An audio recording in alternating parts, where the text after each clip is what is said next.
Oi pessoal, hoje nós leremos os capítulos 17, 18 e 19 de Deuteronômio.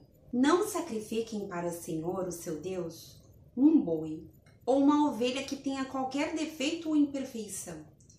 Isso seria detestável para ele. Se um homem ou uma mulher que vive numa das cidades que o Senhor lhes dá, for encontrado fazendo o que o Senhor, o seu Deus, reprova, violando a sua aliança e desobedecendo ao meu mandamento, estiver adorando outros deuses, prostrando-se diante deles ou diante do sol, ou diante da lua, ou diante das estrelas do céu, e vocês ficarem sabendo disso, investiguem o caso a fundo. Se for verdade e ficar comprovado que se fez tal abominação em Israel, levem o homem ou a mulher que tiver praticado esse pecado à porta da sua cidade e apedrejem-no até morrer. Pelo depoimento de 2 ou 3 testemunhas, tal pessoa poderá ser morta, mas ninguém será morto pelo depoimento de uma única testemunha. As mãos das testemunhas serão as primeiras a proceder à sua execução e depois as mãos de todo o povo. Eliminem o mal do meio de vocês. Se para os seus tribunais vierem casos difíceis demais de julgar, sejam crimes de sangue, litígios ou agressões, dirijam-se ao local escolhido pelo Senhor, o seu Deus, e procurem os sacerdotes levitas e o juiz que estiver exercendo o cargo na ocasião. Apresentem-lhes o caso e eles lhes darão o veredito. Procedam de acordo com a decisão que eles proclamarem no local que o Senhor escolher. Tratem de fazer tudo o que eles ordenarem. Procedam de acordo com a sentença e as orientações que eles lhes derem. Não se desviem daquilo que eles lhes determinarem nem para a direita e nem para a esquerda. Mas quem agir com rebeldia contra o juiz ou contra o sacerdote que estiver no serviço do Senhor, terá que ser morto. Eliminem o mal do meio de Israel. Assim, todo o povo temerá. E não ousará mais agir com rebeldia. Se quando entrarem na terra que o Senhor, o seu Deus, lhes dá, tiverem tomado posse dela, e nela tiverem se estabelecido, vocês disserem: queremos um rei que nos governe, como tem todas as nações vizinhas. Tenham cuidado de nomear o rei que o Senhor, o seu Deus, escolher. Ele deve vir dentre os seus próprios irmãos israelitas. Não coloquem um estrangeiro como rei, alguém que não seja israelita. Esse rei, porém, não deverá adquirir muitos cavalos, nem fazer o povo voltar ao Egito para conseguir mais cavalos, pois o Senhor lhes disse: jamais voltem por esse caminho. Ele não deverá tomar para si muitas mulheres. Se o fizer, desviará o seu coração. Também não deverá acumular muita prata e muito ouro. Quando subir ao trono do seu reino, mandará fazer num rolo para o seu uso pessoal uma cópia da lei, que está aos cuidados dos sacerdotes levitas.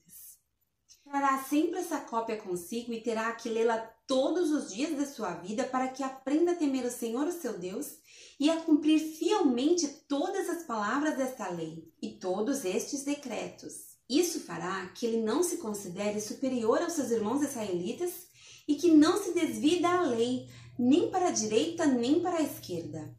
Assim, prolongará o seu reinado sobre Israel, bem como dos seus descendentes. Os sacerdotes levitas e todo o restante da tribo de Levi não terão posse nem herança em Israel.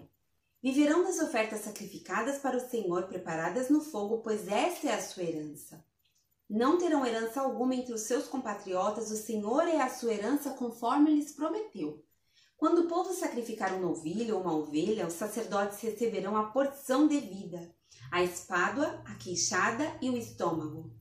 Vocês terão que dar-lhes as primícias do trigo, do vinho e do azeite, e a primeira lã da tosquia das ovelhas, pois de todas as tribos o Senhor, o seu Deus, escolheu os levitas e os seus descendentes para estarem na presença do Senhor e para ministrarem sempre em seu nome. Se um levita que estiver morando em qualquer cidade de Israel deseja ir ao local escolhido pelo Senhor, poderá ministrar em nome do Senhor, o seu Deus, a semelhança de todos os outros levitas que ali servem na presença do Senhor.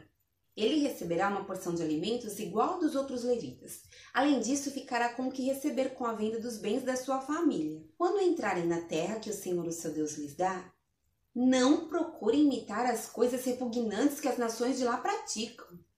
Não permitam que se ache alguém entre vocês que queime em sacrifício o seu filho ou a sua filha, que pratique adivinhação, ou se dedique à magia, ou faça presságios, ou pratique feitiçaria, ou faça encantamentos, seja médium, consulte os espíritos ou consulte os mortos. O Senhor tem repugnância por quem pratica essas coisas, e é por causa dessas abominações que o Senhor, o seu Deus, vai expulsar aquelas nações da presença de vocês. Permaneçam inculpáveis perante o Senhor, o seu Deus.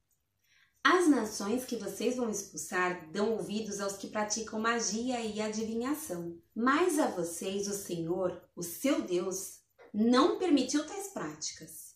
O Senhor, o seu Deus, levantará do meio de seus próprios irmãos um profeta como eu. Ouçam-no, pois foi isso que pediram ao Senhor, o seu Deus, em Horebe, no dia em que se reuniram, quando disseram: não queremos ouvir a voz do Senhor, do nosso Deus, nem ver o seu grande fogo, senão morreremos.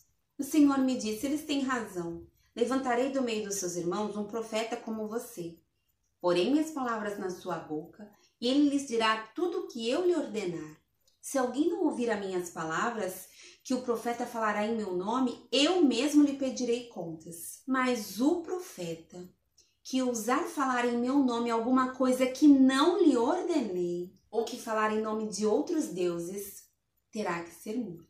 Mas talvez vocês perguntem a si mesmos: como saberemos se uma mensagem não vem do Senhor? Se o que o profeta proclamar em nome do Senhor não acontecer, nem se cumprir, essa mensagem não vem do Senhor. Aquele profeta falou com presunção. Não tenham medo dele. Quando o Senhor, o seu Deus, tiver destruído as nações cuja terra lhes dá, e quando vocês as expulsarem e ocuparem as cidades e as casas dessas nações, separem 3 cidades de refúgio, na parte central da terra que o Senhor, o seu Deus, está dando a vocês para que dela tomem posse.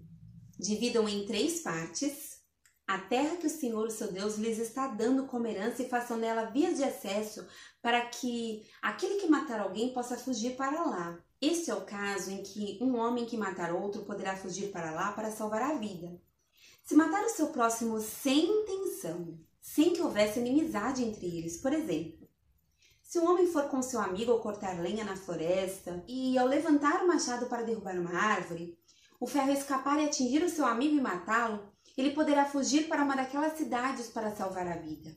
Do contrário, o vingador da vítima poderia persegui-lo enfurecido e alcançá-lo, caso a distância fosse grande demais, e poderia matá-lo, muito embora este não merecesse morrer, pois não havia inimizade entre ele e o seu próximo. É por isso que lhes ordeno que separem 3 cidades. Se o Senhor, o seu Deus, aumentar o seu território, como prometeu sob juramento aos seus antepassados, e lhes der toda a terra que prometeu a eles, separem então mais 3 cidades. Isso acontecerá se vocês obedecerem fielmente a toda essa lei que hoje lhes ordeno. Amar o Senhor, o seu Deus, e sempre andar nos seus caminhos. Façam isso para que não se derrame sangue inocente na sua terra, a qual o Senhor, o seu Deus, lhes dá por herança, e para que não sejam culpados de derramamento de sangue. Mas, se alguém odiar o seu próximo, ficar à espreita dele, atacá-lo e matá-lo, e fugir para uma dessas cidades, as autoridades da sua cidade mandarão buscá-lo na cidade de refúgio e entregarão nas mãos do vingador da vítima para que morra. Não tenham piedade dele. Eliminem de Israel a culpa pelo derramamento de sangue inocente, para que tudo lhes vá bem. Não mudem os marcos de divisa da propriedade do seu vizinho, que os seus antecessores colocaram na herança que vocês receberão na terra que o Senhor, o seu Deus, lhes dá, para que dela tomem posse. Uma só testemunha não é suficiente para condenar alguém de algum crime ou delito. Qualquer acusação precisa ser confirmada pelo depoimento de 2 ou 3 testemunhas. Se uma testemunha falsa quiser acusar um homem de algum crime, os 2 envolvidos na questão deverão apresentar-se ao Senhor, diante dos sacerdotes e juízes que estiverem exercendo o cargo naquela ocasião. Os juízes investigarão o caso. E se ficar provado que a testemunha mentiu e deu falso testemunho contra o seu próximo, deem a punição que ele planejava para o seu irmão. Eliminem o mal do meio de vocês. O restante do povo saberá disso e terá medo, e nunca mais se fará uma coisa dessa entre vocês. Não tenham piedade. Exijam vida por vida, olho por olho, dente por dente, mão por mão, pé por pé.